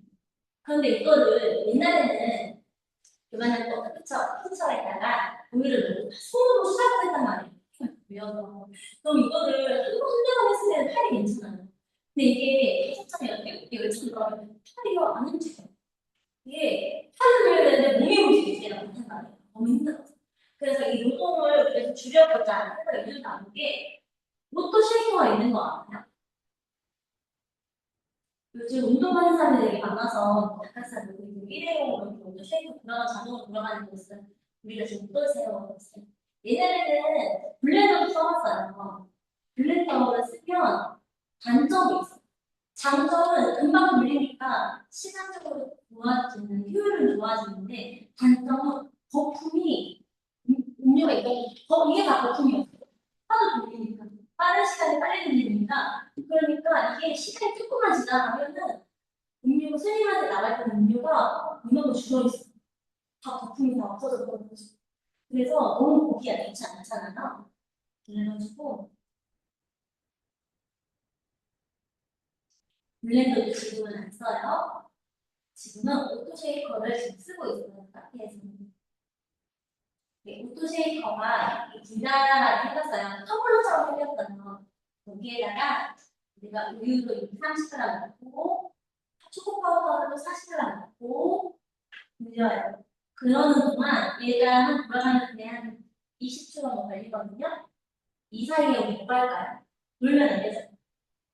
이 사이에 얼음컵을 준비해요. 아이스에다가 얼음컵을 준비해서 얼음컵에 다른 거를 얼음컵에 부어서 이렇게 나가는 거예요. 시험이 해봐야 돼요. 이제 네, 시험 초콜릿은 그나마 쉬웠어요. 근데 아무튼 이제 힐링님이 제 쉐이커다 그러면 다들 진짜 서로 누가 할 거냐 서로 이제 눈치 줘요. 네, 뭐가 해라. 이번에 내가 하냐, 네가 하냐. 이렇게 안 하게 막눈 싸움하거든요. 네. 뒤에서 전쟁이 일어나면 있다라는 사실을 그러나 결국 이게 계산된 값이어서 우리 한 잔을 진짜 맛있게 먹었어요. 근데 이 레시피 선생님은 카페를 창업을 해봤어요. 근데 누구나 많은 사람들이 카페 창업을 하고 싶어 하잖아요. 많은 사람들이 카페 창업을 하고 싶어 해요. 편의점보다 많은 매장을 갖고 있는 게 카페예요. 근데 그만큼 폐업률도 굉장히 많아요. 왜? 쉬워 보였는데, 사장님 멋있어 보이고, 뭐 카페 생활도 멋있어 보이고, 예뻐 보였는데, 실상 그래도 나라는 막상 뚜껑을 열어보면 굉장히 힘든 일이 진짜 많아요. 그래서 문 닫는 경우가 굉장히 많고, 선생님도 카페가 너무 하고 싶어가지고, 카페를 급하게 창업해보려고 알아봤는데, 해보고 싶은 의욕은 넘치는데, 레시피가 없는 거예요. 음료를 만들 줄 모르는 거, 어디서 배운 적이 없는 거예요. 부모님처럼 카페 알바를 해본 적도 없어요. 근데 카페 사장을 하고 싶은 거예요. 그래서 이용한 방법이 프랜차이즈를 하죠. 프랜차이즈는 여러분, 이 프로그램이 좋아가지고 다 해줘요. 돈만 주면 교육 다 해줘요. 알아서 다 가게도 다 만들어주고 돈만 내면 돼요. 대신에 돈이 없다는 1억 이상은 투자를 해야 카페를 얻을 수 있는 거예요. 그래서 저는 레시피가 없기 때문에 1억을 투자했단 말이에요. 그런데 여러분 소연이 이렇게 이런 레시피 쉬운 것 같은데 이런 레시피들이 있어야 카페를 운영하는 거예요. 그래서 여러분이 원하면 선생님이 이렇게 레시피는 무료로 이렇게 알려드릴 수 있다. 하지만 이 레시피를 얻기까지는 선생님 얼마 들어갔다고요? 1억 들어가요. 이 레시피를 얻기까지 공짜로 교육을 해주진 않는단 말이에요. 이 레시피를 하기까지는 많은 돈이 들어가고 하지만 여러분들에게는 많이 제공을 해줄 거고 지금 바이올렛이 알다시피 장애인 표준 사업자입니다. 이 말은 장애인들이 위주가 돼서 장애인들이 일을 해서 음료를 파는 데예요. 그래서 선생님이 하는 일은 사실 이 장애인 친구들이 일을 잘할 수 있게 옆에서 보조하는 도우미 선생님이라고 생각하면 돼요. 하지만 선생님은 카페를 했던 경험이 있잖아요. 그래서 선생님이 2년 전에 여기 새로 와서 여기 그동안에 바이올렛에 맛이 없게 나왔던 음료들을 다시 개편해서 새롭게 다시 만들어져서 그래서 많은 맛있는 음료를 다양하게 많은 사람들이 먹어볼 수 있도록 제공을 했다고 합니다. 여러분들이 오늘 내일부터는 설탕 실습을 할 거예요. 아까 아메리카노가 항상 기준이에요. 아메리카노는 정말 잘 내려야 돼요. 그냥 주문량이 많거든요. 그래서 주문량이 많다는 거는 음료가 굉장히 빨리 내려야 돼요. 이 아메리카노 한 잔 만들 때 얼마나 걸릴 것 같아요? 아이스 아메리카노 한 잔 만들 때 만드는 시간이 얼마나 걸릴까요? 보통은 빨리 하면 40초. 아무래도 장애인 친구들이 있다 보니까 1분 미만 1분 미만 안에 연속 추출, 우리가 연속 추출을 계속해야 돼요. 연속해서, 왜냐면 손님이 계속 있어요. 우리가 오전에는 좀 바쁘진 않아요. 근데 이제부터 좀 바쁠 시간이에요. 지금부터 손님이 계속 오는데 커피를 내리고 계속. 그래서 우리는 한 사람이 다 하지 않아요. 한 사람은 커피만 내려요. 한 사람은 얼음만 담아요. 우리 이렇게 해서 매장을 좀 이어가고 있는데 이거는 부수적으로 얘기하는 거고 시간이 되었으니까 더 다양한 영상도 있고 여러분 현장에서 뭐 고객한테 응대하는 방법이라든지 이런 것들을 흔히 준비는 했는데 오늘까지 리허설을 마쳤다고 해서 여기까지 좀 마무리를 할게요. 고생하셨고 꼭 시간 되는 분들은 내일 카페에서 만나서 직접 손님한테 응대도 해보고 계산도 해보고 매장도 정리도 하고 같이 재고 관리도 하고 이런 실질적인 필드를 여러분이 한번 체험해보기를 바래요. 그게 아마 여러분들 오래오래 기억에 남는 거예요. 자, 내일이랑 월요일에 만나요. 고생하셨습니다.